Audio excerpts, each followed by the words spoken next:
Hey guys, tonight we're slipping back into the candlelit corridors and muddy streets of Tudor England. You're not royalty, not a noble, not even a particularly lucky baker's daughter. Nope. Tonight you're a woman, and trust me, you probably won't survive this. You're around 12 or 13, and your body has started changing in ways that make everyone around you uncomfortably interested. Your mother's busy preparing rags for when your monthly flowers arrive, and she warns you not to run too fast, or laugh too loud, or you'll scare your future husband away. Because in Tudor England, your body isn't your body. It's a walking billboard for childbearing potential. So before you get comfortable, take a moment to like the video and subscribe, but only if you genuinely enjoy what I do here. And hey, drop your location and local time in the comments.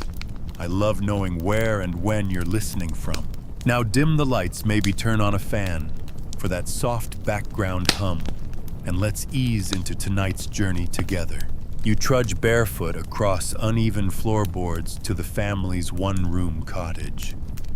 It smells of smoke, dried onions, and sheep. Your stomach is tight with nerves. Your older cousin just got married off to a man she'd met once. She was 14. Her dowry included 3 hens, a bolt of wool, and a jug of mead, and she cried the whole way to his farm. That's the dream, if you're lucky. Your period arrives finally, and it's not a cause for celebration. It's a countdown.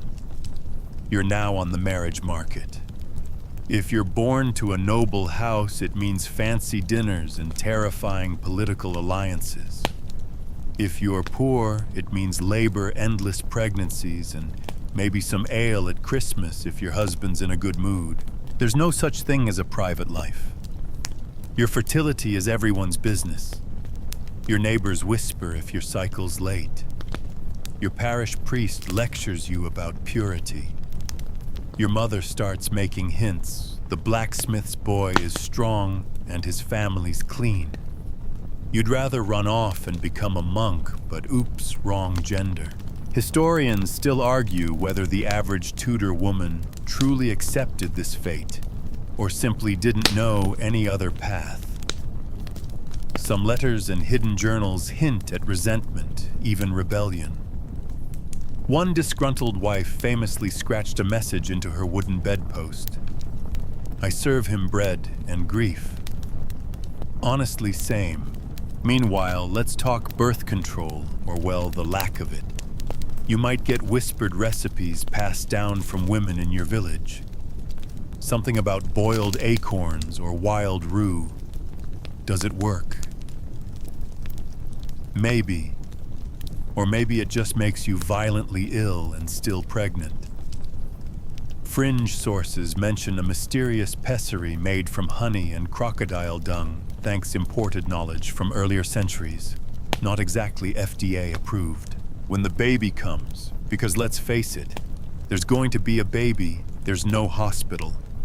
You squat on a wooden stool with a hole in the middle, held up by 2 neighboring women, and scream into a cloth.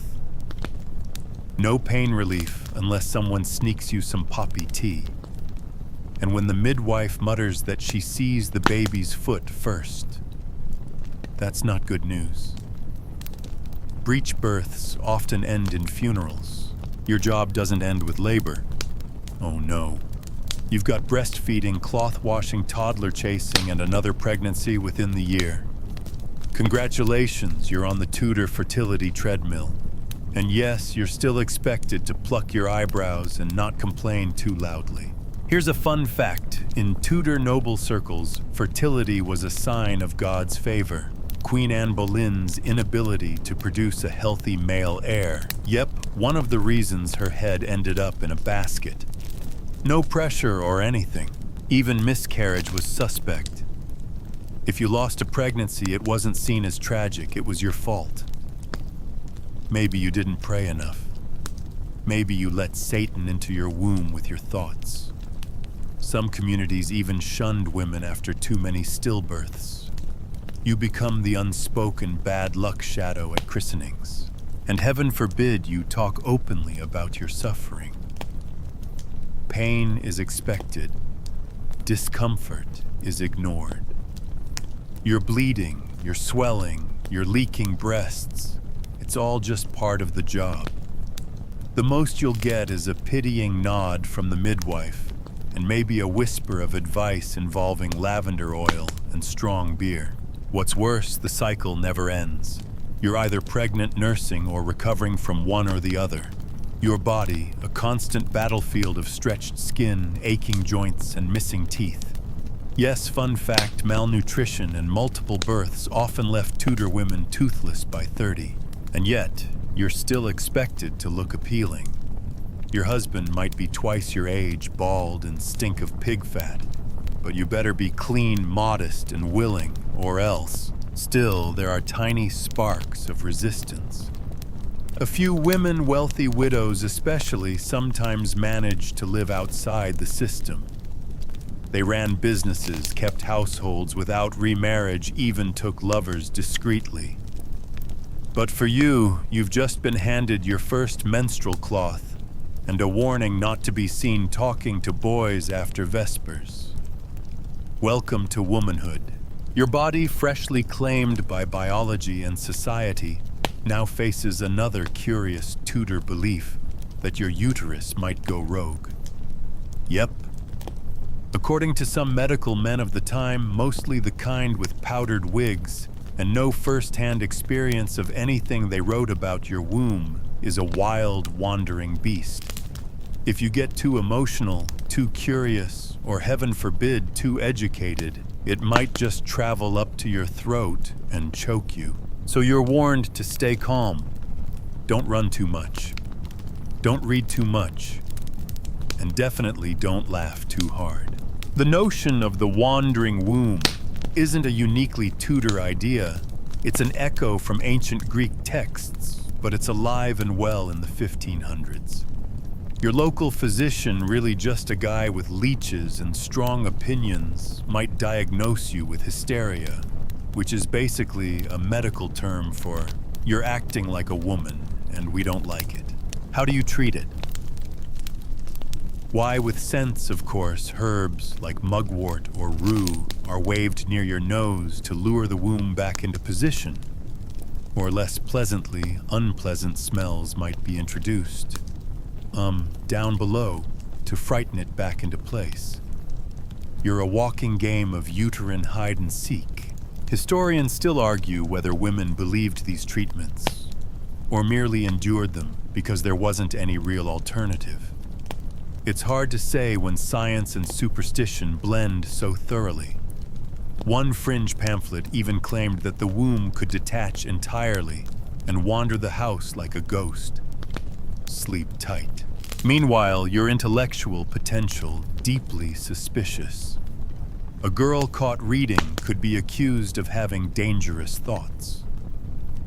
There's a belief that books inflame the blood, which somehow leads to lust rebellion and possibly setting the house on fire with your mind.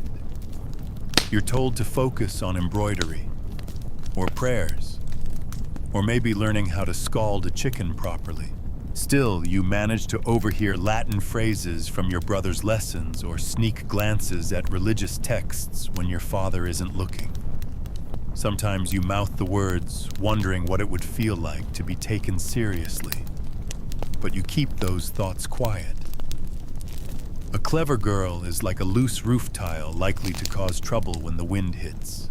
Here's a fun fact. Even Queen Elizabeth I, brilliant and multilingual, often downplayed her intellect in public, cloaking her words in modesty to avoid scandal. Imagine being the monarch and still needing to pretend you're just naturally lucky. You, on the other hand, aren't lucky. You've started developing strange symptoms, tiredness, melancholy, unpredictable moods. Your mother mutters about humors being out of balance and makes you drink vinegar mixed with herbs. You gag, but she insists it'll settle your blood. When that doesn't work, the village healer recommends leeching. Ah, yes, leeches. Cold, wriggling, and hungry. They're applied to your arms or ankles to suck out the bad blood. You sit very still because twitching might make one of them crawl into a forbidden place. Not your finest hour. By 17, your world is a tightrope. Show too much curiosity, you're unstable. Cry too much, you're hysterical. Laugh too loud, you're a flirt. And flirting, remember, is a fast track to becoming damaged goods. There's no winning. Sometimes you daydream of escaping, running off to join a traveling troupe, becoming a nun, getting shipwrecked on a quiet island where you can finally sit under a tree and read. But even your dreams feel too loud for the world you're in. If you live in a town, you might catch glimpses of midwives or herbalists, older women with knowledge that men pretend isn't real. They know how to ease a fever, how to turn a breech baby, how to spot a cursed wound. You wonder what it would be like to learn from them. But apprenticing to a healer is dangerous. Too much know-how, and suddenly you're not wise, you're a witch. Or worse, a woman who thinks she knows better than a man. So instead, you practice silence. You master the art of folding in your opinions like dough. When the vicar lectures about Eve and her sins, you lower your eyes. When your uncle jokes about women and broomsticks, you smile politely. One day, a neighbor's daughter faints in church. She's pale, shaking, clutching her stomach. The whispers begin. She was seen with the miller's boy after all. A few days later, she's gone, sent to live with relatives in the countryside. You don't ask questions. But the next time your skirt brushes a boy's leg at the market, you recoil like it's fire. There's no guidebook for this life, only warnings. Don't sit on cold stones, makes you infertile. Don't braid your hair on Sundays, invites demons. Don't wear green, it attracts fairies. And if you feel unwell for too long, maybe your womb's at it again. Better keep that rue nearby. Even the medical diagrams of the day are insulting. Men are drawn in bold lines with detailed organs and posture. Women usually just an empty silhouette with a floating uterus like a ghost balloon. You're literally an afterthought. And still, amid all this, you grow. Your voice changes, your opinions sharpen. You become aware of injustices. Your brother can shout, your father can strike, but you must curtsy and smile.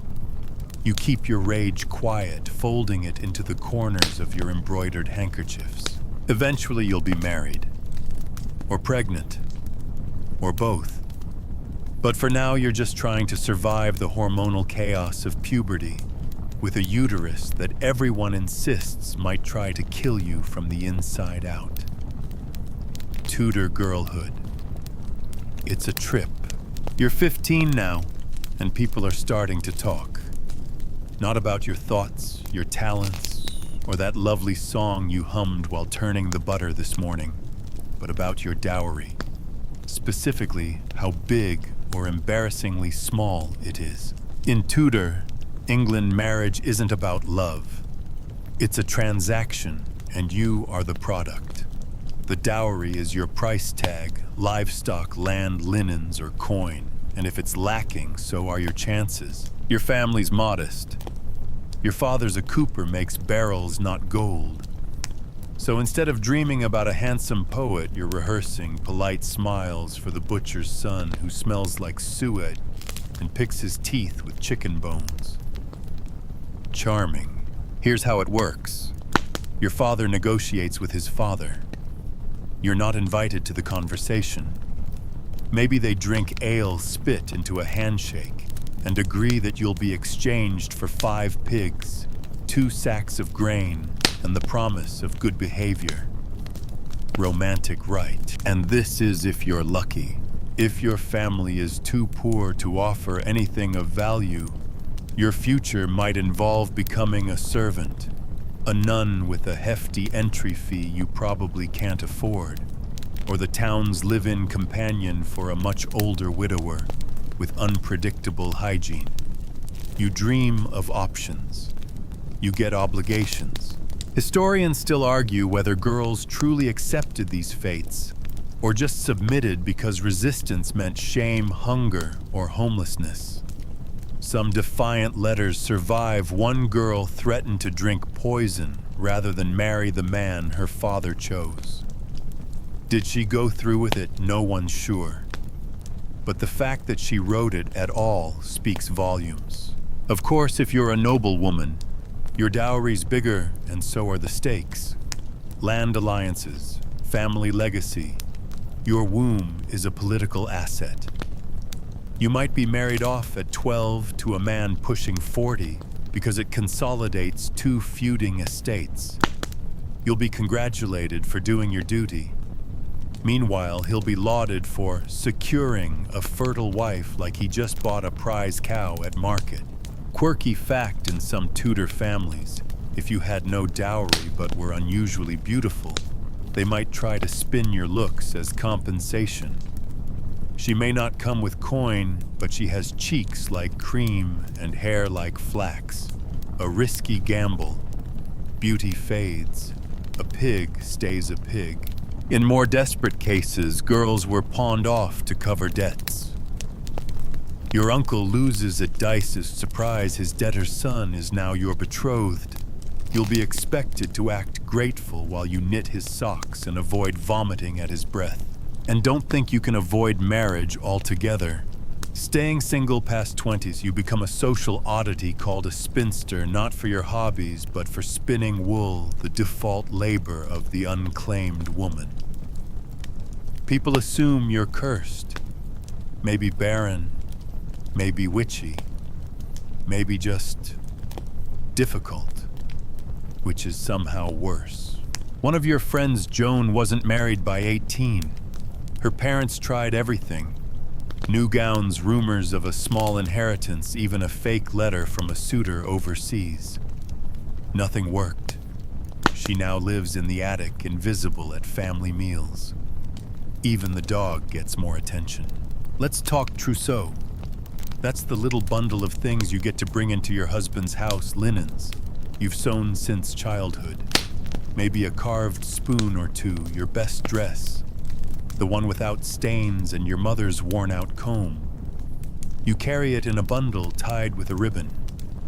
That bundle is your past, your pride, and your parachute all in one. Now let's zoom in on the wedding.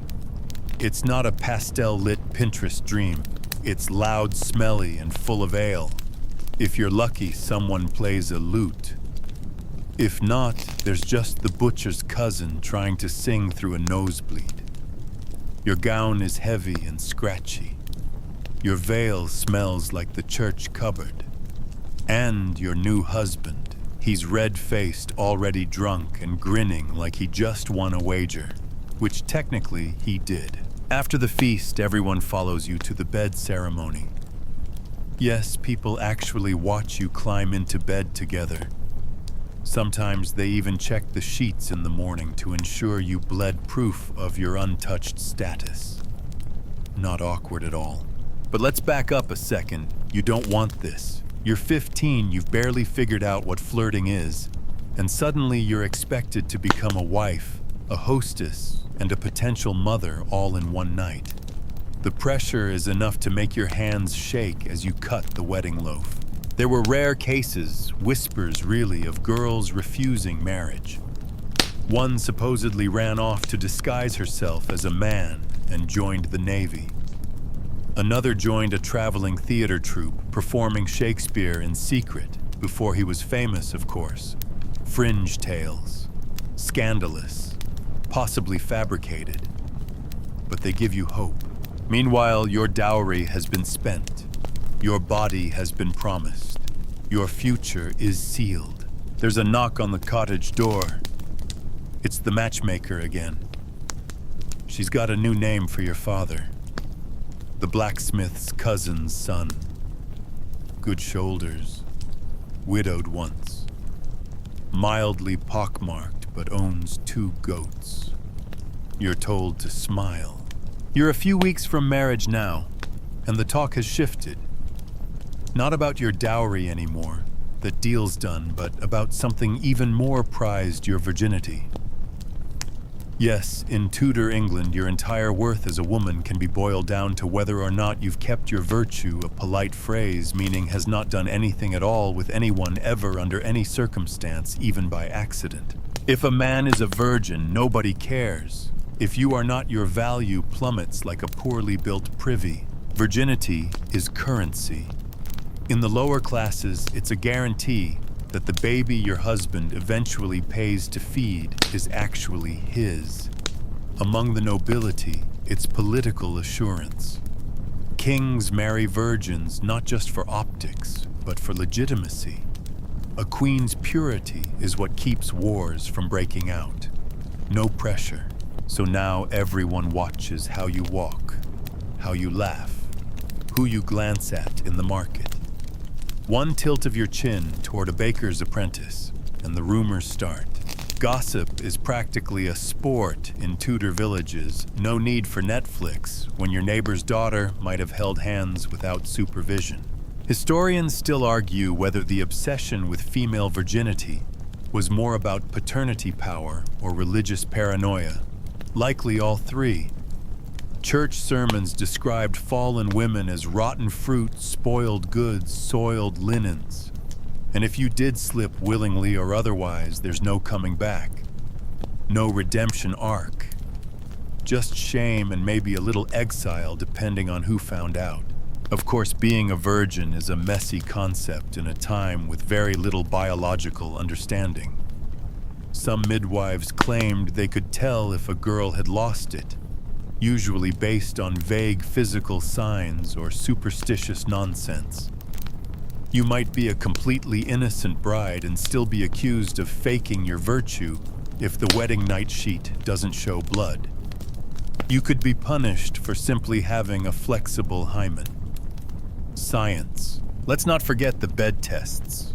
In noble households, it wasn't uncommon for a chambermaid or noblewoman to inspect a new bride's sheets the morning after. Some families even hired matrons of honor to verify virginity. It's like Yelp reviews, but for your uterus. You know what's weird?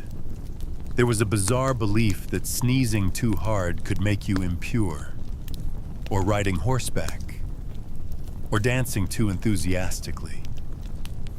Basically, everything fun or mildly physical was suspicious.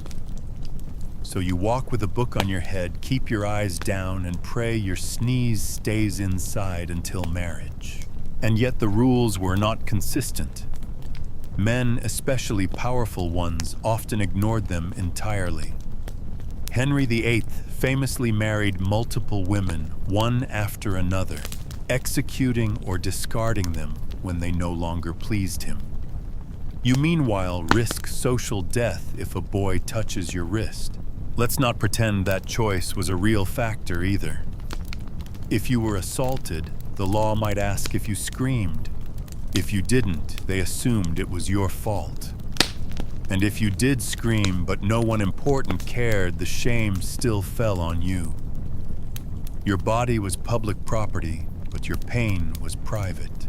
Sometimes girls were married off so young that the very idea of virginity became a technicality. One noblewoman was wed at 9 but wasn't consummated until she was 12. Lucky her. There's also the myth that losing your virginity unleashes something wild and dangerous in you. One Tudor pamphlet warned that a deflowered maid may turn wanton in appetite and fire in loins, which sounds kind of like a superpower but was definitely meant as a threat. Quirky fact. Some women used fake blood from chickens or herbs on wedding night sheets to prove their purity. Resourceful, right? Unfortunately, if you were caught faking it, was grounds for annulment and possibly a family scandal big enough to lose you your home. Still, you might admire the few women who skirt the rules. Widow Margaret, for instance, whose husband died mysteriously after choking on a turkey leg. Now she wears black, owns her own market stall, and has lovers who bring her pears. No one dares question her virtue. She owns her reputation like armor. But you're not there yet. You still attend chastity lectures. You sew hems and keep your eyes on the floor. The house smells like dried rosemary and fear. Your wedding is days away, and your aunt keeps telling you to walk as a maiden, not as a mare, whatever that means. The irony is you've done everything right. You've been polite, modest, even boring on purpose, and still you hear the whispers. That boy you refused to kiss last May. He's telling people you did more. You're furious, but no one believes girls. Boys are expected to exaggerate. Girls are expected to endure, and yet you dream. Not of love, not anymore, but of peace. A quiet life. Maybe a husband who doesn't drink too much. Maybe children who grow up strong. Maybe a time when what's between your legs isn't the only thing that matters. But for now, you fold your linen shift braid your hair tightly and brace for the night. Your body becomes part of the marital contract. They say it's a duty. They don't say it's terrifying. The wedding's over now. You've survived the feast, the awkward blessings, the sour-smelling uncles, and even the ceremonial bedding. Barely. Your face aches from forced smiles, and your new husband, who chews like a cow and snores like a tavern door in a storm, is snoring next to you. Welcome to your new full-time job, being beautiful. That's right. You thought it ended with the veil. Oh no. In Tudor England, being a woman means you're not only expected to labor, birth, cook, and obey, you're also supposed to be decorative while doing it. And it starts with your skin. Pale is best. Milky, translucent, ideally so bloodless, it looks like you've never seen the sun. Why? Because tanning implies outdoor work, which implies poverty. So you stay indoors when you can, and if you can't, you apply a layer of homemade makeup, which, spoiler alert, is poisonous. Lead-based powders were all the rage. Mix it with vinegar, slap it on your cheeks, and you've got yourself the fashionable, dead but dainty Tudor look. Unfortunately, lead also gives you skin ulcers, hair loss, and eventually death.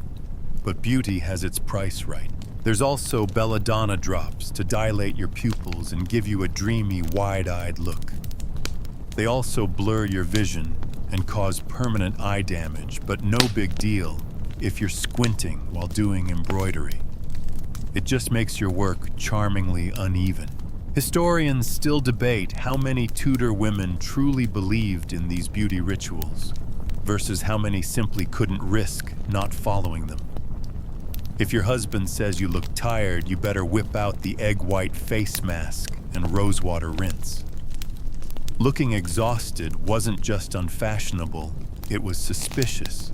Then there's your hair. Blonde is ideal. Red is acceptable. Black is mysterious, but often associated with witches and French women. Same thing really if you asked a Tudor priest. So you might rinse your hair in lemon juice and sit in the sun, not for too long of course, lest you ruin your pale skin. You pin it tightly under your hood, or coif, depending on your social status.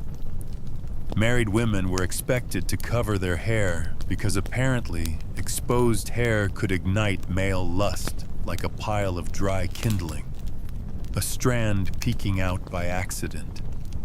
You'll be called careless, a braid down your back, scandalous. A loose curl during a thunderstorm might as well confess to witchcraft. Oh, and let's talk corsets, or more accurately, stays. These bone-stiffened bodices squeeze your ribs, flatten your chest, and force your back straight. You can't breathe properly, but at least you look modest. Want to bend over? Better plan it out an hour in advance. One quirky beauty trend. plucked hairlines. That's right. Women in the court of Henry VIII often yanked out the front part of their hair to create the illusion of a high, noble forehead. You could do this with tweezers thread or just slow daily agony. Why? Because Queen Elizabeth's mom did it, and fashion trickles down faster than sanity. Your teeth, meanwhile, are on borrowed time. Sugar's making its way into noble households, but there's no toothbrush in sight. You rub your gums with salt and chew mint when you can. If you're rich enough, maybe your teeth will rot from desserts instead of malnutrition. Either way, don't smile too wide. And your gait delicate, controlled. You glide, you don't stomp. You sit with your ankles tucked just so, hands folded, chin tilted at the exact right angle. Not too proud, not too submissive. Like a chicken trying to impress the farmer but not get eaten. Even your smell is managed. Bathing too often is considered suspicious, like you're hiding something sinful. So instead, you perfume your body with herbs, lavender sachets, and pomanders filled with cloves. Your husband, who bathes maybe once a month, still insists you smell clean. There's a constant contradiction in your life. You're told to be modest, but also enticing. You're expected to be delicate, but also hard-working. You're judged if you wear too much fabric or too little. Every choice you make about your appearance is another test you didn't sign up for. Historians have uncovered wardrobe inventories that read like personal resume scrolls. One gown of green wool lined in fur with golden piping. That's not just clothing, it's status, respect, survival. A stained sleeve or worn hem could betray your poverty in an instant. People notice, and people judge. And if your appearance slips, if you grow too thin from hunger, too round from pregnancy, too old from time, you fade. Literally and figuratively. An older woman with no beauty left is called a crone, a hag, maybe a witch. One day you're the village's blushing bride. The next, you're blamed for curdled milk. You try to hold on. You pinch your cheeks for color. You press your corset tighter. You pray that when your husband looks at you, he still sees something appealing, and not just someone who's already birthed 4 kids and can't stay awake through dinner. But deep down, you know the truth, no matter how much rosemary you rub into your scalp, or how many layers of chalk dust you smear onto your cheeks. You are one sore throat away from being dismissed as worn out. There's no word for aging gracefully in Tudor English. Just less useful. And yet, every morning you rise. You comb your hair. You adjust your hood. You smear a little rose petal paste on your lips and tell yourself today will be better. Maybe you'll get a compliment. Maybe you'll make it through without anyone whispering behind your back. Maybe, just maybe, you'll be more than a pretty face for one whole day. You're cinched into your stays. Your skirt sweeps the dusty threshold, and your sleeves are tied tight at the elbows. You've barely finished adjusting your coif when your husband calls for water, and not the clean kind. He's about to relieve himself, and guess who gets to carry the chamber pot? Welcome to servant life, whether it's official or just your new role as wife in residence. Because unless you married above your station, unlikely, your life now revolves around other people's needs, their food, their linens, their filth. And you'd better do it quietly.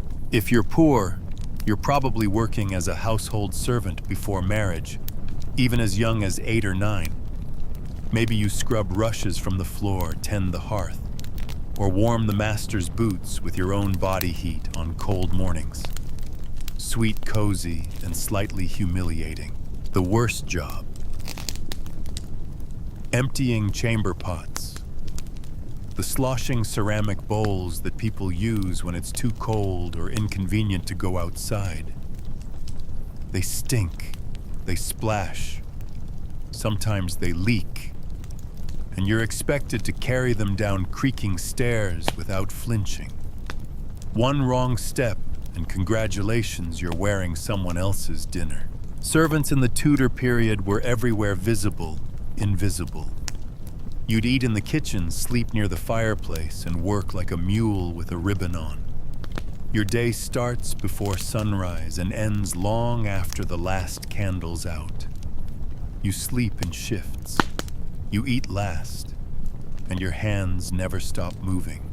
Quirky fact: the term upper crust comes from the top layer of bread, less sooty, reserved for the masters. Servants got the bottom burnt hard and vaguely tasting of ashes. Delicious. Historians still argue whether service roles were better than rural peasantry. On one hand, you might live in a slightly warmer house and learn to read kitchen receipts. On the other, you're at the mercy of every noble's whims, including the not-so-innocent ones. Because let's be honest, you're not safe. If you're a young female servant in a household with men, especially young ones, especially bored ones, you live in a constant state of quiet defense. They leer. They accidentally brush past you. They pull you into storage rooms under the pretense of checking candle stock. You can't scream. You can't accuse. If you do, and the man is of higher status, you'll likely be dismissed, or worse, blamed. Your virtue already called into question. Your word worth less than a cracked spoon. There's a documented case of a servant girl who was impregnated by a noble's son. Her wages were docked, and she was sent away to give birth in isolation. The son got a new doublet and a new fiancée. Business as usual. You learn to move just right, not too fast, not too slow, not too friendly, not too cold. Enough eye contact to be polite, not enough to invite trouble. You wear extra layers, not for warmth, but as armor. Even married women aren't exempt. In poorer homes, you're both wife and servant, except the man who pays you is also the man who owns your bed. There's no shift change, no protection from overtime, no supervisor to file complaints to. Your tools of the trade: a broom, a washcloth, a patience made of iron, and a silence deeper than any well. You might cry while scrubbing blood from linen, or bite your cheek while fetching water for the man who shouted at you 10 minutes ago. But you keep moving. You always keep moving. A rare moment of peace when the household sleeps and you're allowed to sit by the embers for a few minutes. Your feet are swollen, your back aches, but for a brief moment, it's just you, the fire, and the sound of your own breathing. You exhale. Then you notice a rat. Oh well. Clothing. You're not in fancy ruffs and embroidery. You get the cast-offs gowns, too short sleeves, too tight shoes with cracked soles. You patch them endlessly, even while dreaming of velvet and fur. One fringe case. A servant girl who secretly saved her wages for 5 years, bought a second-hand lute, and charmed her way into a traveling troupe. A bold move, probably fictional, but a story you whisper to yourself on harder days. Because you're not just serving food, you're serving systems. Patriarchy, class, reputation. Everything about your presence is structured to support someone else's comfort. You make the household run, but you'll never own it. Even your leisure time is controlled. If you laugh too loud, scolded. If you flirt or seem too fired. If you fall in love with another servant, only allowed if it doesn't interfere with breakfast. And yet somehow you find small freedoms. A soft berry tart you sneak when no one's looking. A glance at the moon while fetching water. A quiet joke with the kitchen girl that makes you both double over trying not to get caught. Tiny rebellions in a life of obedience. You're 22 now, married for nearly 7 years, and have already buried 2 children. One died before his first steps. The other, your daughter, lasted a single winter. But no one comes to comfort you because everyone's afraid of the truth. You're starting to look a little too comfortable with death. And that makes you dangerous. You know herbs. You know which roots ease cramps, which flowers bring sleep. You've helped deliver babies. You've whispered prayers over colicky infants and soothed fevers with poultices. And now people are looking at you like you might be a witch. In Tudor England, all it takes is a whisper, a bad harvest, a sick cow, a neighbor's baby who doesn't cry loud enough. Someone catches you collecting dandelion roots under the moonlight, and suddenly you're the problem. Maybe the only problem. The one with eyes too knowing and hands too clean. Historians still argue whether witch accusations were driven more by fear, misogyny, or community scapegoating. Likely, it was all of the above with a heavy helping of religious fervor. The church preaches that women are naturally weaker, more emotional, and thus more open to Satan's whispers. And who are the most suspicious women of all? The old, the unmarried, the poor, and the knowledgeable. 3 out of 4, congratulations, you're overdue for a trial. Here's a quirky twist. Sometimes midwives were accused of causing stillbirths or stealing babies' souls. As if a woman doing her best to navigate medieval medicine with nothing but muscle memory and mugwort suddenly holds divine power. But the threat of accusation doesn't stop women from helping each other. Quiet networks form. One woman shares her recipe for easing labor pain.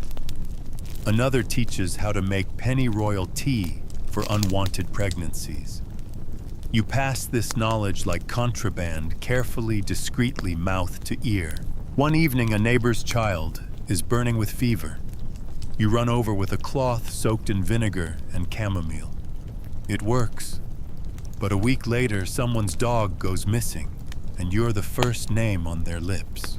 If you're summoned before the local magistrate, there's no good answer. Deny too strongly. That's suspicious.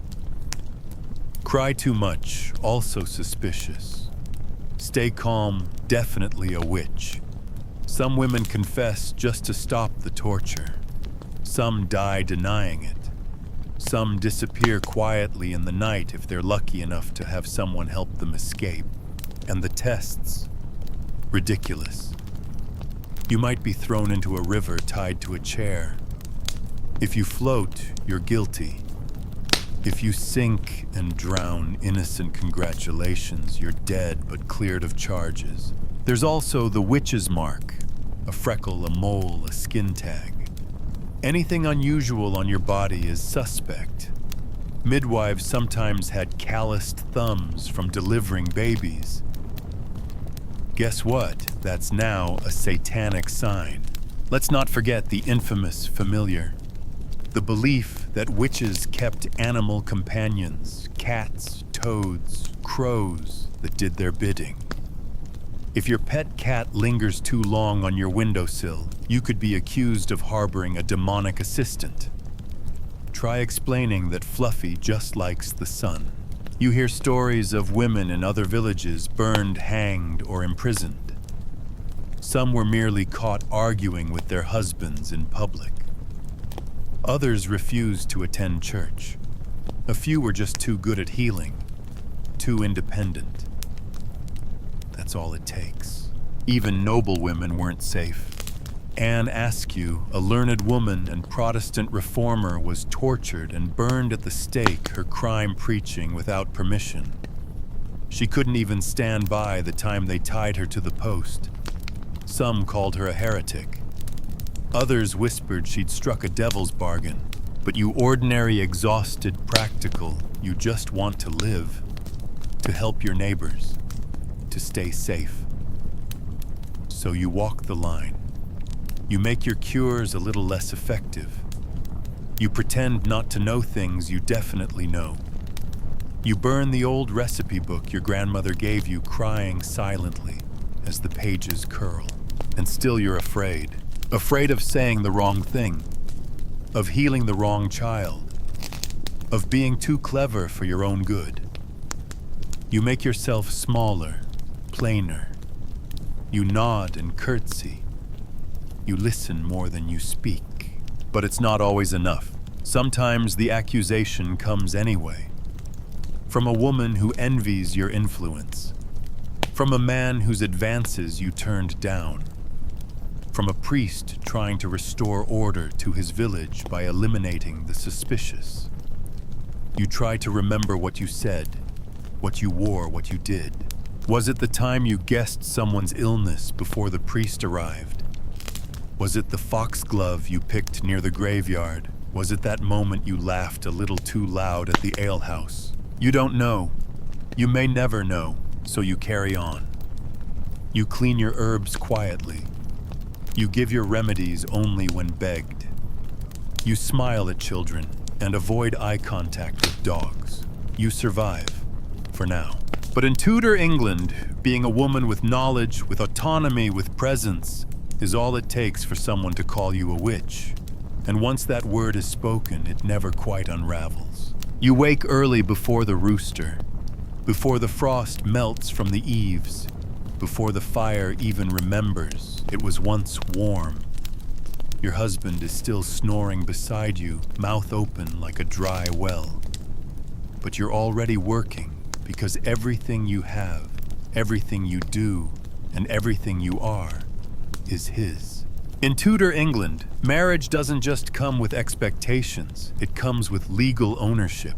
And you, dear wife, are part of the property. The term for your status is coverture.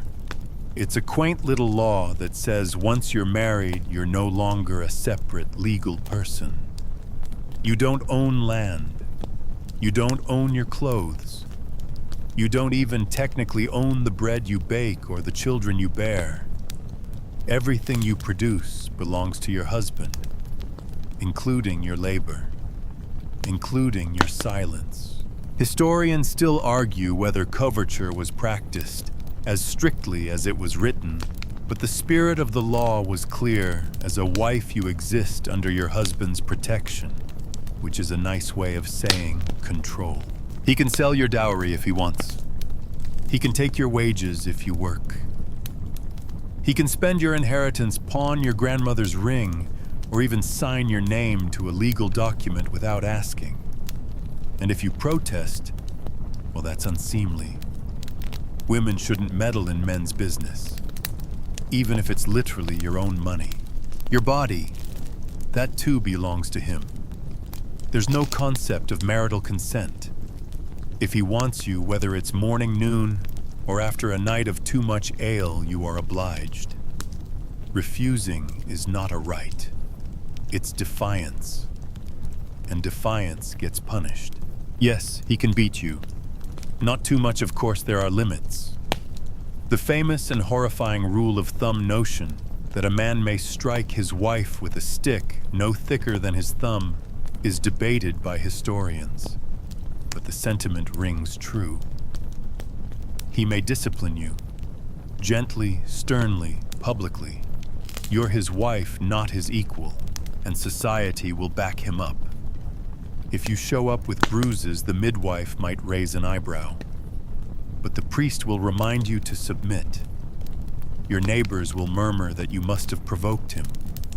Your mother-in-law will sigh and tell you she endured worse. And you'll go back to cooking dinner like your tears are just steam rising from the pot. Quirky fact. Some towns had scolds' bridles, iron cages placed over the heads of mouthy women, complete with a metal bit to press down the tongue. Your crime gossiping, complaining, or maybe just being right too often. Community punishment, they called it. Social obedience in practice. You've seen the effects.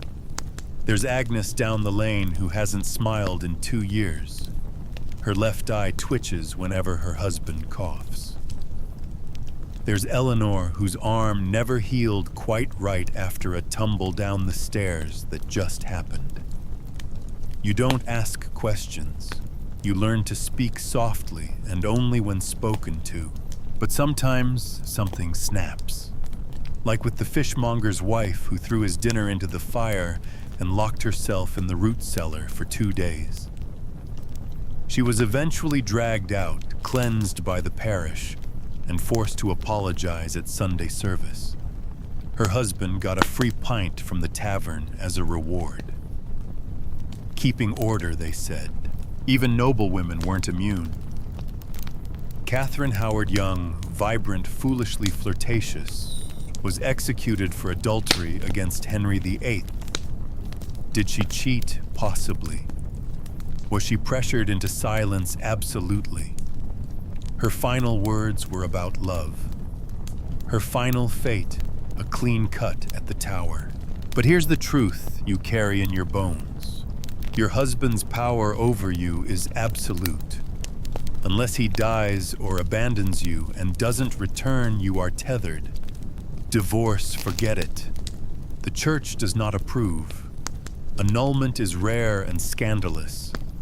You'd have better luck being widowed than unwed, and so you serve. You pour his ale.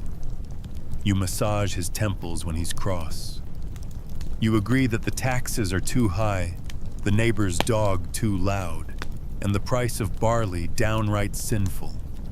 You laugh at his jokes. You compliment his bald spot.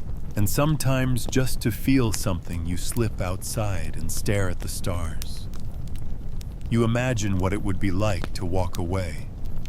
Not far, just far enough to feel like you belong to yourself. There are whispers of women who escape, who fake deaths or flee to distant villages under new names, who find shelter in nunneries or among traveling performers. But these are stories, not solutions. You can't even walk into town without permission, let alone rewrite your life. So instead, you hold on to tiny freedoms. You hide a coin or two beneath the floorboard. You hum your own tunes while stirring stew. You teach your daughter to read quietly, quickly, before her father comes back into the room. You find strength not in rebellion, but in endurance. And still, every night you return to his side. Because in Tudor England, a wife is a possession, not a partner. And love, if it exists, isn't something you expect. It's something you survive. There's a knock at the door just after dusk. A boy with muddy boots delivers a message from the midwife someone's laboring again. You grab your shawl, tuck a sprig of lavender into your bodice, and go. You've done this many times before. You've seen blood, seen tears, seen both mother and child slip away in silence. But no one talks about that. Not openly. Because in Tudor England, women's pain is private and women's pleasure doesn't exist. Let's talk about sex. You don't talk about it, of course. Not unless you want to be labeled a harlot, or a gossip, or worse, interested. In Tudor England, sexual desire in women is treated like an inconvenient rash, something to be soothed, hidden, or blamed on bad air. And yet, it's everywhere. The church preaches about Eve's fall sin draped in sensuality. The broadsheets sneer at prostitutes. The law punishes adultery, but mostly if the woman commits it. The public is obsessed with controlling female sexuality, not understanding it. Historians still argue whether women in Tudor times truly believed their own pleasure didn't matter, or if they just learned early on that it was safer to pretend. There are scraps of poetry, secret diaries, fleeting letters that hint at longing, at passion. But those are exceptions. For most women, sex is a duty to your husband, your family, and God. On your wedding night, no one explains anything. There's no birds and bees talk, no tender walkthrough, just a tangle of pressure, fear, and roughness. If you cry, you're delicate. If you protest, you're disobedient. If you say nothing, you're a good wife. There's a popular belief that women who enjoy sex are wicked, even dangerous. Doctors of the time warn that female orgasm might lead to hysteria or even spontaneous conception. Yes, some physicians insisted that a woman had to climax in order to get pregnant. Others insisted it was the devil trying to tempt her into pleasure. There was no winning, and heaven help you if you're infertile. The blame, of course, falls on you, not your husband's drinking, not the rats in the well water, not that he sleeps 3 hours a night and smells like salt pork. No, it's your womb, lazy, cursed, or secretly broken by something sinful in your past. Quirky detail. There were fertility remedies that included everything from burying a boiled rabbit under your pillow to sitting on a warmed church pew. If none of that worked, you might be advised to wear a blessed girdle, a belt with religious inscriptions to stabilize the womb. Or more ominously, to simply pray harder. Meanwhile, if your husband strays, that's natural. He's a man with needs. Maybe he's spending time with a serving girl or the widow down the road, or a tavern girl with coin-colored hair. No one scolds him. You, on the other hand, are expected to remain faithful, fertile, and forgiving. There are double standards. And then there's Tudor sex politics. Your friends don't talk about their experiences directly, but you catch glimpses. The midwife's look of pity when she hands you a balm. The neighbors wince when she sits down. The quiet way your sister-in-law says she hopes her husband drinks himself to sleep tonight. And then, of course, there's rape, a word that didn't exist in the way we understand it. If a woman is forced by someone other than her husband, she must prove it wasn't consensual, usually by demonstrating that she fought hard enough to draw blood or scream loud enough to wake an entire parish. If she can't, it wasn't real. Within marriage, no one calls it rape. If he wants it, it's his right. The law backs him. The church echoes it. Your body is not a sanctuary, it's a shared resource. You just try to breathe through it, to leave your mind somewhere else. Maybe among the garden herbs, maybe floating with the clouds. The only exception is if your husband is impotent, then you might actually be granted an annulment, but only if he fails in front of witnesses. Yes, public trials of potency existed. You can imagine the humiliation, or maybe you don't want to. But even when things are consensual, calm, even there's still silence. No one explains how it works, what's normal, what's safe. You learn from observation whispers, the clumsy metaphors and sermons. You piece things together like a quilt with half the fabric missing, and still you wonder. Is there more, something beyond obligation and pregnancy? You once heard a bawdy song from a traveling troupe with lyrics that made you blush for days. You couldn't stop thinking about it. It spoke of laughter, teasing two people sharing warmth without fear. You don't sing it, of course, but sometimes when the house is quiet, you hum the melody in your head, softly. Just enough to remind yourself that even in a world where your voice is silenced, your mind still hums. Because even if Tudor England demands your silence, your submission and your sorrow, your curiosity survives. It's buried deep beneath the linen and the labor.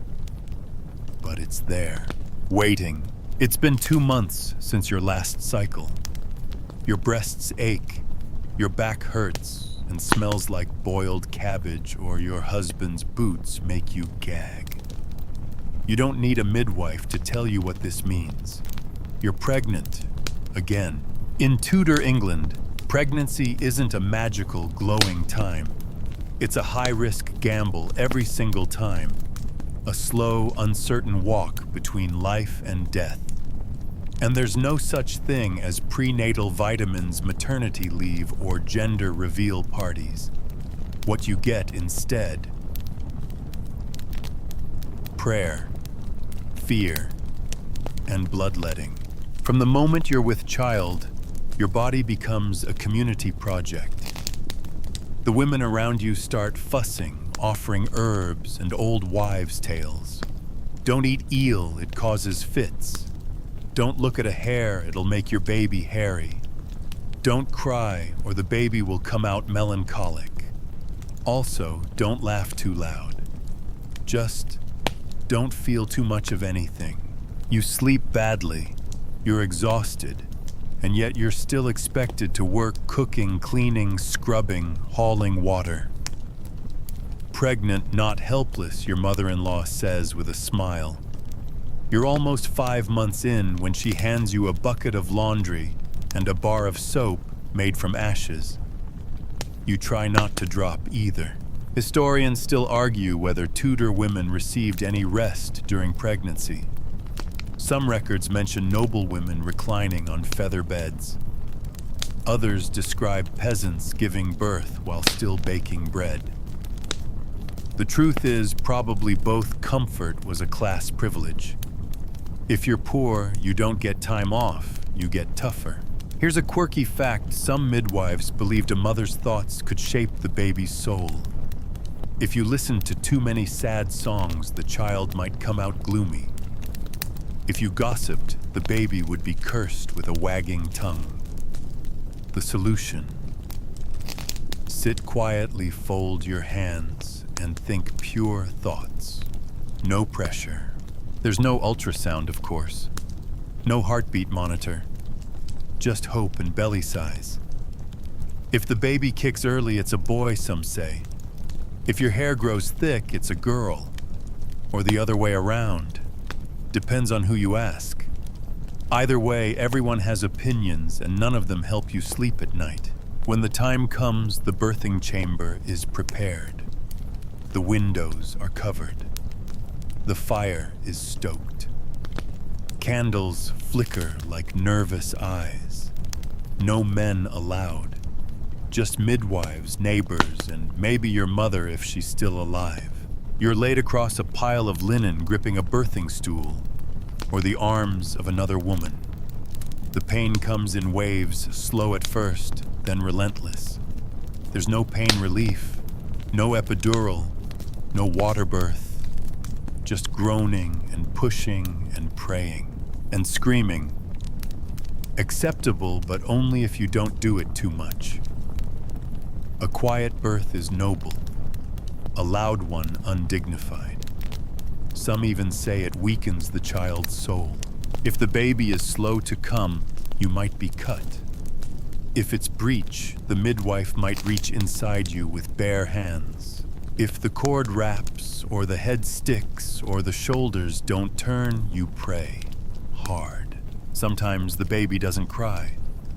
Sometimes it's blue. Sometimes it's silent.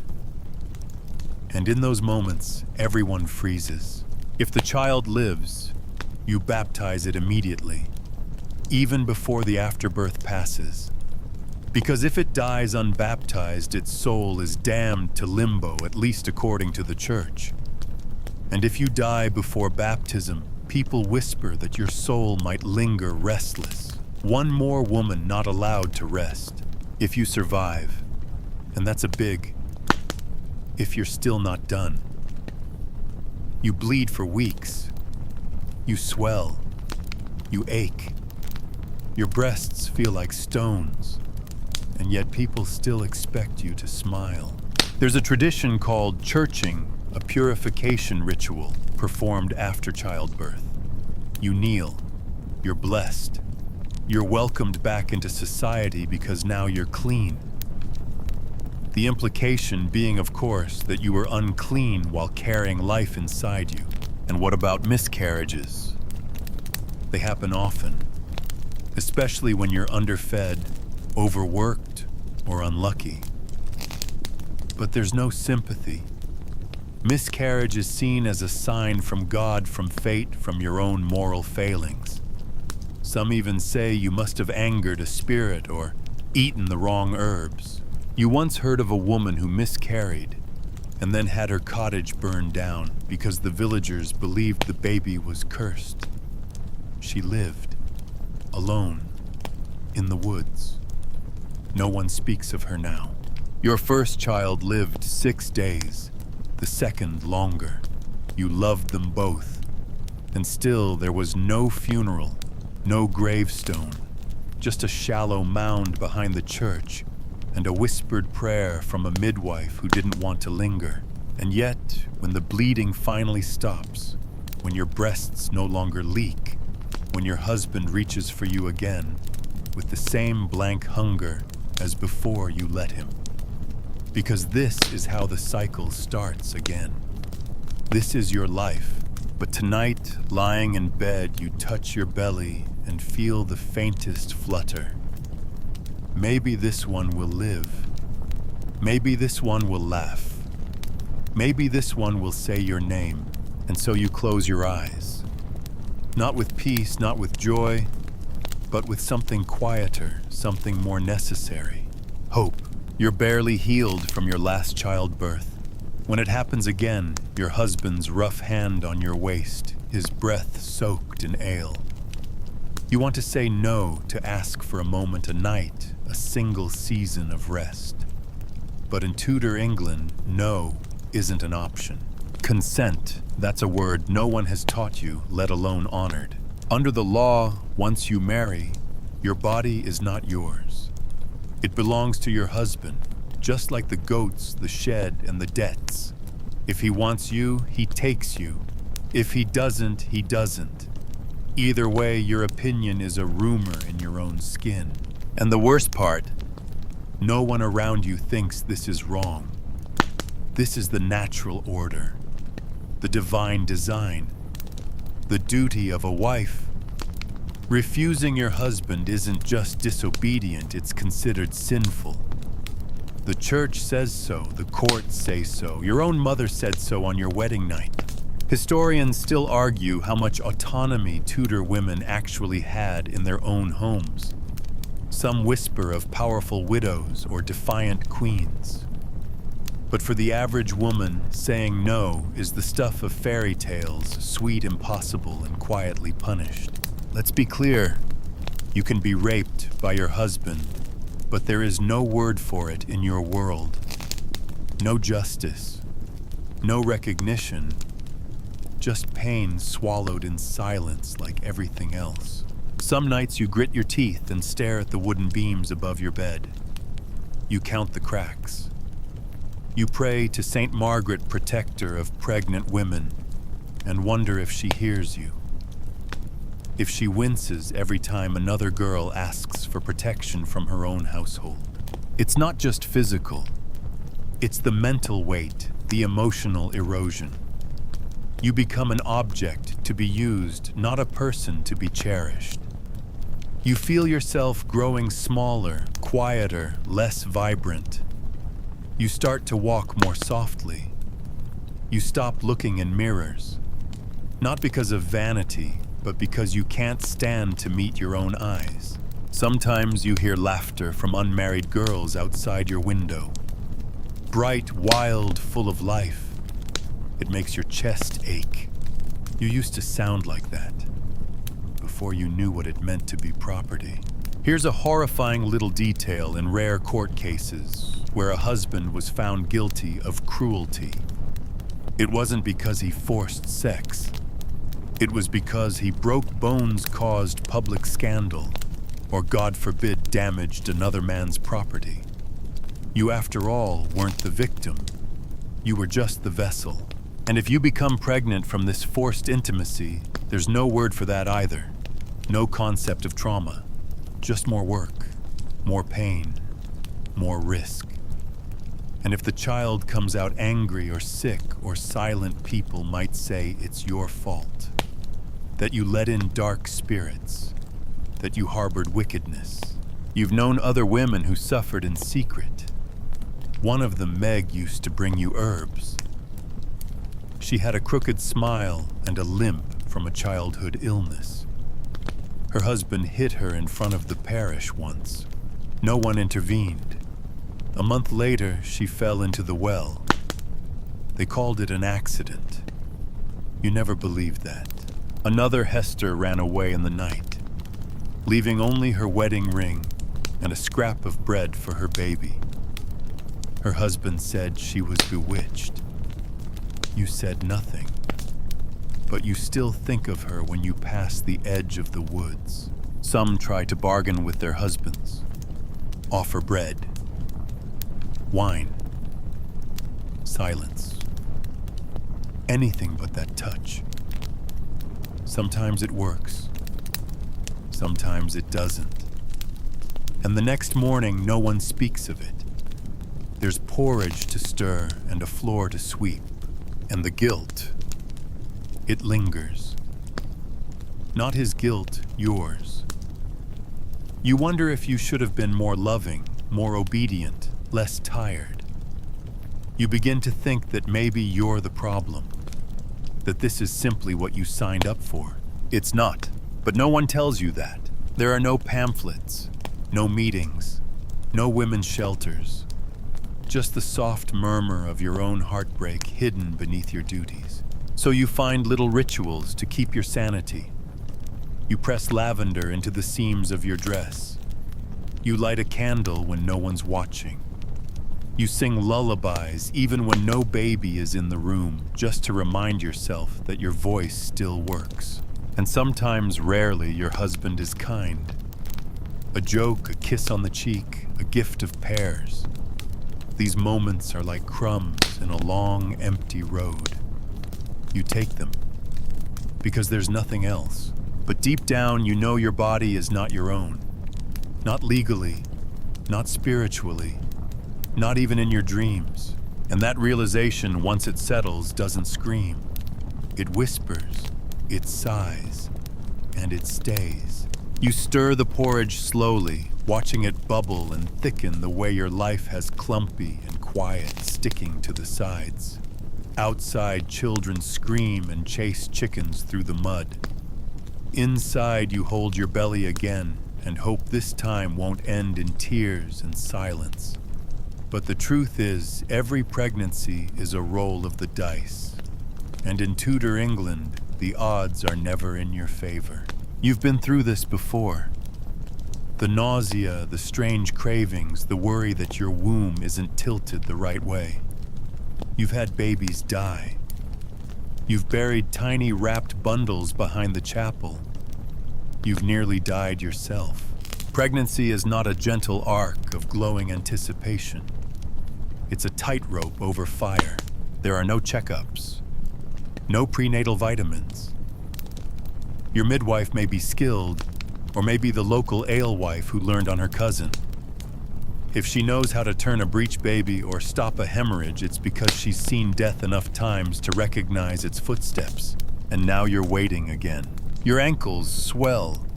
Your teeth ache. You've heard of women who lose all their teeth by their 5th child, the baby leaching calcium from their bones. One neighbor started bleeding at 7 months and never stopped. Another was stuck in labor for 3 days. The priest said she died for her sins. Her sins were mostly being poor and unlucky. Historians still debate how much control Tudor women had over their reproductive lives. There are records of herbal contraceptives, wild carrot seed, pennyroyal tansy. But these came with risks. Too little, and they fail. Too much, and they might end your life along with the pregnancy. You once tried pennyroyal tea. It tasted like regret and bile. You sat by the fire all night waiting for the blood. It came eventually. You never told anyone. Now you're pregnant again, and there's no hiding it. Your body announces itself before your mouth can. People pat your belly, offer prayers, make jokes about strong stock. They don't see the terror in your eyes. You remember the pain, the screaming, the hot flash of tearing, the fear when the midwife's face changes mid-delivery. when the room grows too quiet, when someone whispers a prayer you don't want to hear. Here's a quirky and grim tradition in some towns. Women preparing for labor made a death shroud ahead of time just in case. You've done it yourself. Folded neatly under your bed is a simple linen sheet stitched by hand. You hope it stays folded. You also leave small tokens for the midwife, a bit of silver, some dried sage, a soft cloth for the baby if there is a baby. You try not to let your mind finish that sentence. The actual delivery is a small, hot world of women. Men are barred from the room unless they're delivering wood or panicking in the hallway. You're surrounded by female voices, some soothing, some sharp. They hold your hands, your legs, your soul. You scream, you sob, you bite a cloth to muffle your voice, and then maybe there's a cry. Weak or strong, it doesn't matter. It's a cry. You don't weep yet. You wait to see if it continues. Sometimes it doesn't. There are midwives who baptize babies mid-birth when they see death hovering. Quick splashes of water whispered Latin trembling hands, just in case. Because if the child dies unbaptized, it goes to limbo. Not heaven, not hell, just the cold gray between. And if you die, well, there are instructions for that too. Lay her body facing east. Burn her bedsheets. Speak her name no more than once a year. But let's say you both survive. What then? You bleed for weeks. The baby clings to you tiny and needy. You try to feed it, but your milk is slow. The village healer suggests beer. Your neighbor recommends goose grease.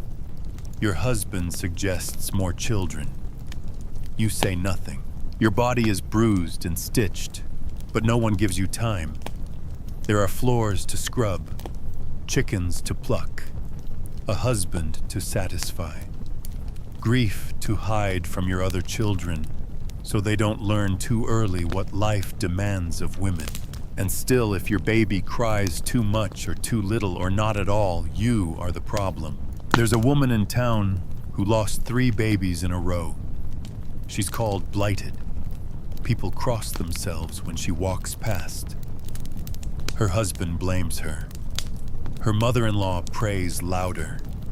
She spends her days alone planting lavender that never blooms. And you wonder, will that be you? You hope not. But hope is a fragile thing, worn thin by too many sleepless nights and too many funerals. So you do what women have always done. You carry on. You hold the baby. You light the fire. You press your hand against your abdomen and whisper a blessing, even if you're not sure who's listening. Because this is pregnancy in Tudor England, not a miracle, not a celebration, but a trial by endurance. And you are still enduring. You're sweeping ash from the hearth when you hear it. Your name spoken with a half laugh and a snort. 2 women in the lane buckets and hand heads lean together. You don't have to hear the words to know what they're saying. Because in Tudor England, all it takes is a rumor. A look held too long, a smile that wasn't demure enough. A husband who's unhappy and conveniently vocal. Whispers fill the cracks of every timbered wall faster than smoke. And for women, gossip isn't just social discomfort, it's a weapon. And sometimes a death sentence. Your husband had a fever last week. He stumbled out of the tavern and cursed you for not having broth ready. The next morning, your neighbor asked if everything was all right. She didn't mean the broth. And now they're talking. Maybe they think you're cold. Maybe they heard you shouted once. Maybe they saw you talking to the baker's boy too cheerfully when your husband was away. It doesn't matter. Gossip is glue in this world, sticky, messy, nearly impossible to wash off. Historians still debate whether Tudor women were more at risk from official punishment or social erosion. The law might brand you, but it's the village that makes sure you stay marked. There's a phrase for this, the court of neighbors. They don't wear robes. They don't bang gavels. They just mutter and avoid and invite you last, if at all. If you're unmarried and chatty, you're called flighty. If you're married and quiet, you're cold. If you're seen laughing with someone who isn't your husband, you're dangerous.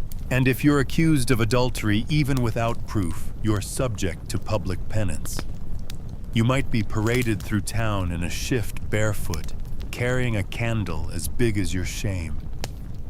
You're expected to beg forgiveness from your husband, the parish, and every judgmental face along the cobbled road. And here's the kicker, truth doesn't matter. A married man can claim he was seduced. A servant can claim she saw something she didn't. A priest might sense sin during confession. That's all it takes. Quirky detail. Some towns employed charivari, a mock parade where neighbors would bang pots and pans outside a scandalous couple's home chanting insults. It was theater. Ugly, clanging, humiliating theater. Sometimes done at night with masks and torches. The noise was the punishment. Even if nothing happens legally, the whispers change things. Your friends stop visiting. The baker gives you smaller loaves. The washerwoman forgets your linens. Your husband hears the rumors, and whether he believes them or not, he now has an excuse to strike, to shame, to control. You remember Goody Baines. She was found with bruises and a torn hem, and no voice to defend herself. The town said, well, what did she expect dressing like that? Dressing like what you wanted to ask, but you knew better than to speak. And sometimes it's not about scandal at all. It's about power. A man wants your land. Spread a rumor. A woman envies your place in the kitchen hierarchy. Start a whisper. A neighbor doesn't like how your herbs grow faster than hers.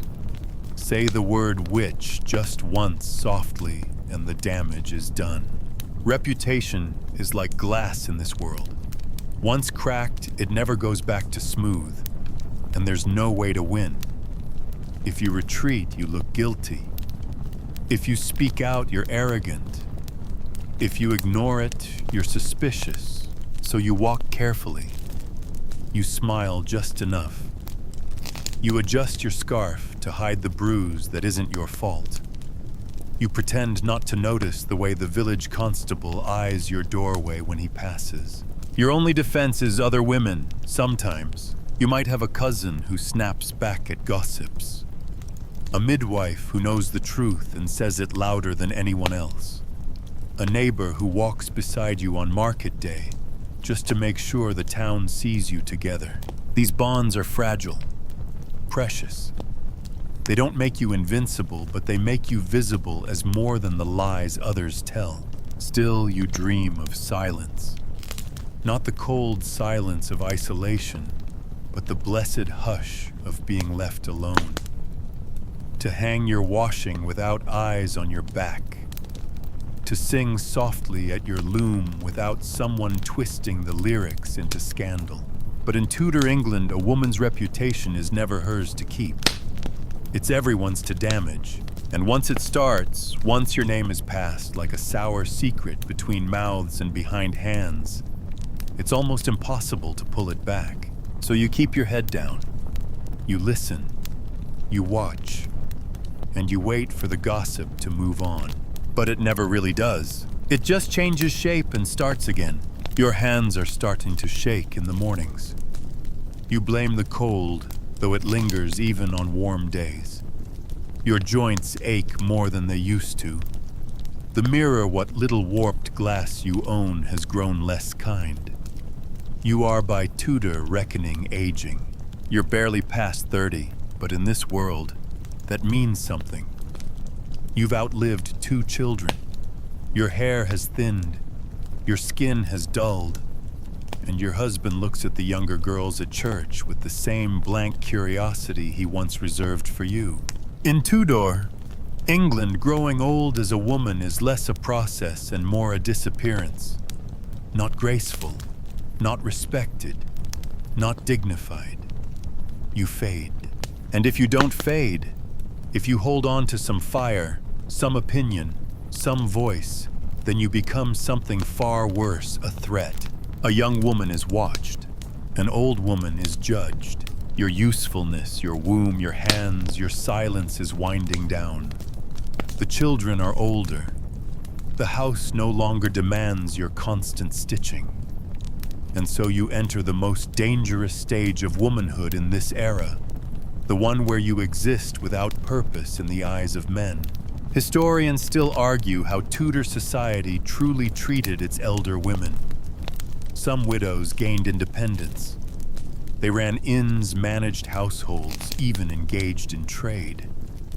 But if you weren't wealthy or quiet or lucky, you risked being branded. It starts small. A child falls ill. The mother glances at you. Didn't she say something strange the other day? A cow gives sour milk. A neighbor remembers you collecting nettles by moonlight.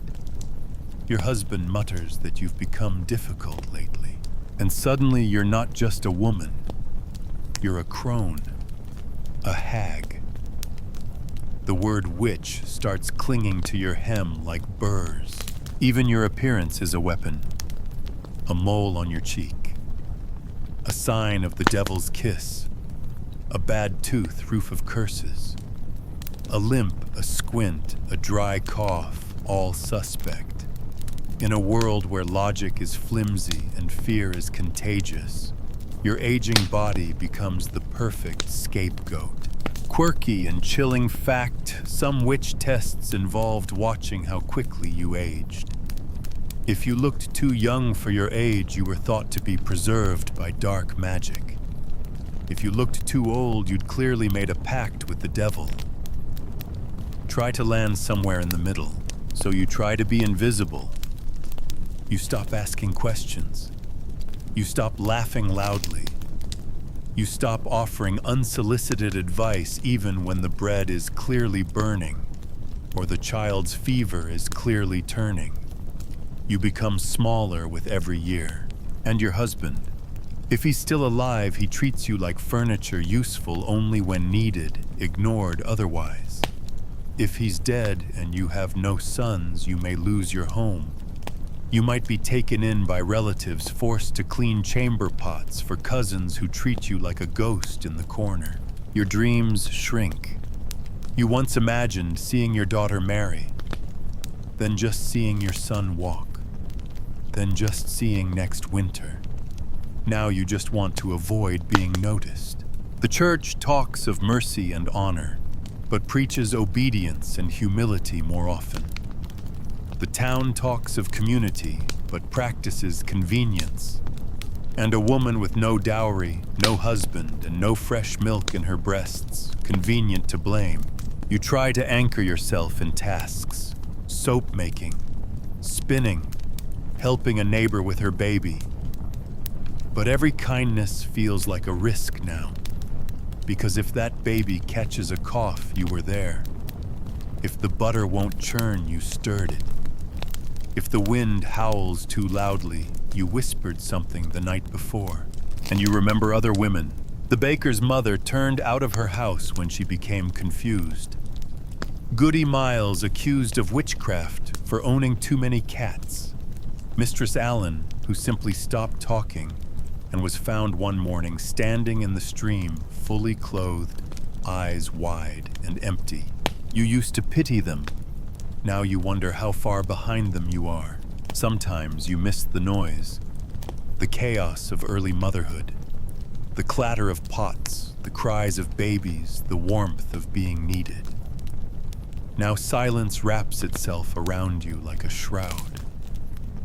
Some days you don't hear your name once, but in that silence sometimes you feel something else. A seed, a sliver of your own mind returning.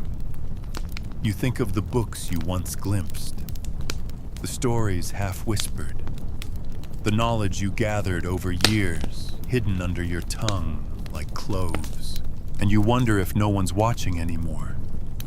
Could you finally speak? Maybe, quietly, carefully. You hum while you stir the pot. You gather herbs more boldly. You smile when someone looks afraid just to see them flinch. You begin to take up space again, if only in corners, because while Tudor England may forget its women as they age, it also underestimates them. And there is power in being dismissed, power in being overlooked. But for now you sit near the fire, hands folded, and listen. They still whisper about you. That will never stop. But this time, you don't flinch. The morning mist hangs low in the fields, softening the jagged rooftops and muffling the clatter of carts. You wake slowly, joints stiff, breath shallow. The hearth has gone cold again. No one lit the fire. No one remembered. No one asked. Because now you're alone. Your children have moved on or didn't survive. Your husband is gone, buried, vanished, or simply drunk and somewhere else.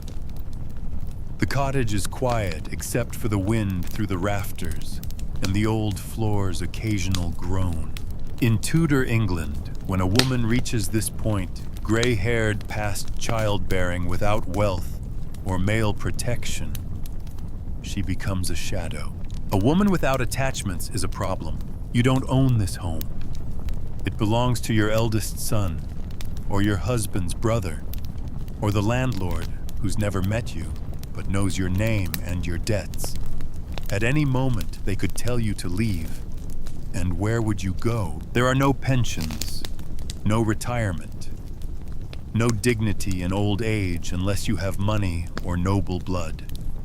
You survive by what you can trade mending herbs advice or by who pities you enough to feed you. And that pity wears thin. You feel it when people stop meeting your eyes, when children hush as you pass, when the market woman shortens her words, no longer calling you by name. You feel it when your hands tremble, lifting the kettle, and no one reaches to help. If you speak too much, you're a nuisance. If you say nothing, you're odd. If you give advice, you're interfering. If you keep your mouth shut, you must be hiding something. There's no right way to exist here. Just slower ways of being erased. And yet, you remember everything. You remember the sting of your first slap, the heavy fear of childbirth, the way your children once fit in your arms, the ache of desire you weren't allowed to express, the glances, the gossip, the gray fog of loss.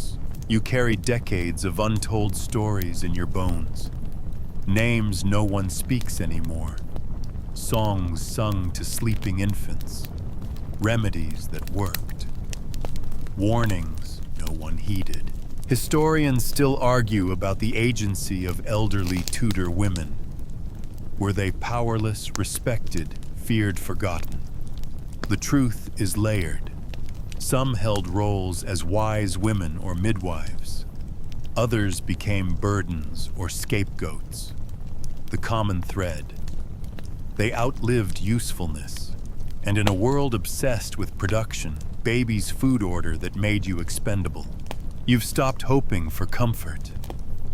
But some nights when the moonlight falls just right across the floorboards, you allow yourself one tiny luxury remembrance. You remember you. Not the mother, not the wife, not the housekeeper. You, the girl who once dreamed of books. The young woman who once hummed songs under her breath while mending. The wife who once reached for her newborn and felt for one moment whole. You stir porridge with aching wrists. You light the fire with trembling fingers.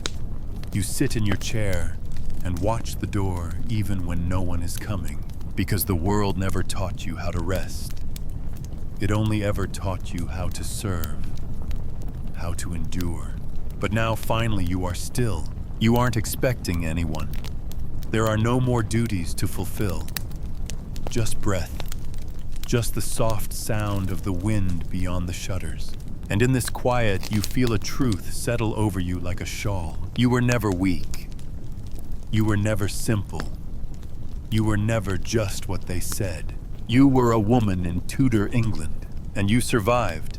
Wind down 300 words. Now everything softens. The fire's glow fades to embers. The air cools. The weight you've carried of centuries of silence, of survival, eases just for a moment. The walls are still. The floorboards don't creak. The village sleeps. And in this hush, you feel something sacred, not sorrow, not pride, but stillness. Like a bell has stopped ringing and left behind a soft echo. You were born into a world that never asked what you wanted. It carved out your roles before you took your first breath. It dictated your worth by your womb, your silence, your obedience. But within that cage, you carved out pieces of yourself in lullabies, in recipes, in glances shared with other women who understood. You endured what many couldn't. You whispered when it wasn't safe to speak. You remembered when no one thought you would. And maybe you weren't remembered in books or in sermons or in painted portraits hung on castle walls, but you were real. You existed. You mattered. So tonight, let the burdens melt into the dark. Let the judgment drift away like smoke up the chimney. Let the woman you were and still are find peace in knowing, even in a time that tried to bury you under rules and roles. You lived, you endured, and you were never alone. Now close your eyes. Let the embers fade. Let your breath slow. You're safe now. You've made it through. End of script. Sweet dreams.